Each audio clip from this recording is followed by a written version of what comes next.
छोटे से गांव में रहने वाला विवेक एक बेहद मेहनती और ईमानदार युवक था।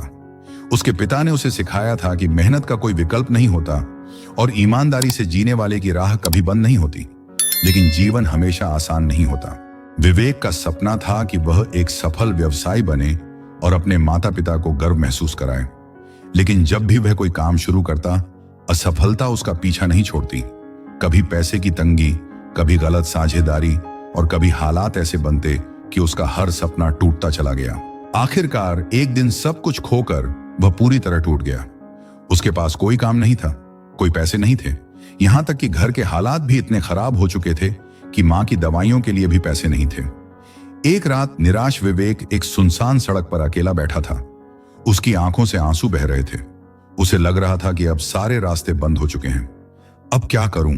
सब कुछ खत्म हो गया है। वह सोच ही रहा था कि तभी एक बुजुर्ग व्यक्ति उसके पास आकर बैठ गए। वह कोई साधारण व्यक्ति नहीं थे, बल्कि गांव के सबसे ज्ञानी व्यक्ति गुरु साधानंद जी थे। गुरुजी ने विवेक को ध्यान से देखा और पूछा, बेटा, इतना परेशान क्यों हो? विवेक ने भारी मन से अपनी सारी परेशानियां उन्हें बता दी। वह फूट फूट कर रोने लगा और कहा, गुरुजी, मैंने हर रास्ता आजमा लिया, अब मेरे पास कोई रास्ता नहीं बचा। मेरे लिए हर दरवाजा बंद हो चुका है। गुरुजी मुस्कुराए और बोले, अच्छा, एक बात बताओ, अगर तुम किसी घर के दरवाजे पर दस्तक दो और वह दरवाजा न खुले तो तुम क्या करोगे? विवेक ने जवाब दिया, मैं दूसरा दरवाजा खटखटाऊंगा।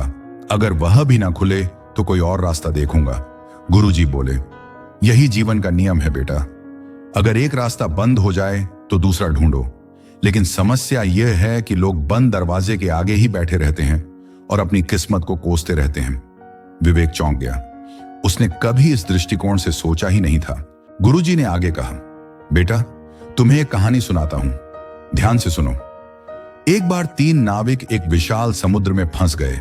अचानक तूफान आया और उनकी नावें डूब गईं। वो किसी तरह एक वीरान टापू पर पहुंचे। वहां खाने पीने का कोई साधन नहीं था और चारों ओर सिर्फ पानी ही पानी था। पहला नाविक घबरा गया और निराश होकर बैठ गया। उसने कहा, अब तो हमारी मौत निश्चित है, कोई हमें बचाने नहीं आएगा। दूसरा नाविक गुस्से में आ गया और समुद्र को कोसने लगा, यह मेरी ही बदकिस्मती है कि मैं यहां फंस गया। लेकिन तीसरे नाविक ने सोचा, अगर मैं यहां बैठा रहा तो जरूर मर जाऊंगा, लेकिन अगर मैं कुछ करने की कोशिश करूं तो शायद कोई रास्ता निकल आए। वह हर दिन लकड़ियां इकट्ठा करता, उन्हें जोड़ता और अपनी छोटी सी नाव बनाने लगा। कई दिनों की मेहनत के बाद उसने एक मजबूत नाव बना ली और समुद्र में कूद पड़ा। कुछ ही दिनों में उसे किनारा मिल गया और वह बच गया। गुरुजी ने विवेक से पूछा, अब बताओ, तीनों में से सबसे समझदार कौन था? विवेक तुरंत बोला, तीसरा नाविक, क्योंकि उसने हार नहीं मानी और खुद अपना रास्ता बना लिया।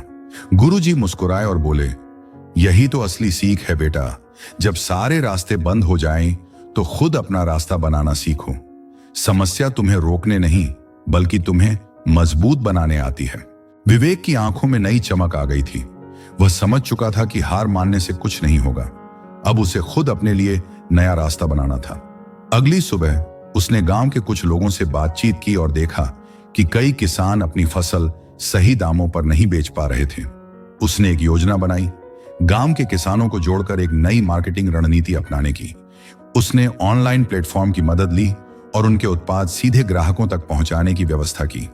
धीरे धीरे उसका काम बढ़ने लगा। कुछ ही महीनों में वह गांव के सबसे सफल युवा उद्यमी बन गया। जो लोग कभी उसकी हिम्मत तोड़ते थे, वही आज उसकी तारीफ कर रहे थे। कुछ महीनों बाद विवेक फिर से गुरुजी के पास गया और उनके चरणों में गिरकर कहा, गुरुजी, आपने मेरी जिंदगी बदल दी। अब मुझे समझ आ गया कि जब सारे रास्ते बंद हो जाएं, तो हार नहीं माननी चाहिए, बल्कि खुद नया रास्ता बनाना चाहिए। गुरुजी मुस्कुराए और बोले, याद रखना बेटा, दुनिया में कोई भी चीज स्थायी नहीं होती, न मुश्किलें न परेशानियां। अगर सूरज ढलता है तो अगली सुबह फिर निकलता है। बस तुम्हें भी कभी हार नहीं माननी चाहिए। समस्या कितनी भी बड़ी क्यों ना हो, उसका हल जरूर होता है। अगर सारे रास्ते बंद हो जाएं, तो खुद नया रास्ता बनाओ। जो हिम्मत हार जाता है वह हार जाता है, लेकिन जो प्रयास करता है वह जरूर जीतता है। हर मुश्किल हमें नया सबक सिखाने आती है। इसे अपने हौसले की सीढ़ी बनाओ। दोस्तों, अगर आपको यह कहानी प्रेरणादायक लगी तो इसे लाइक करें, कमेंट करें और अपने दोस्तों के साथ शेयर करें। चैनल को सब्सक्राइब जरूर करें। धन्यवाद दोस्तों, फिर मिलेंगे अगले वीडियो में।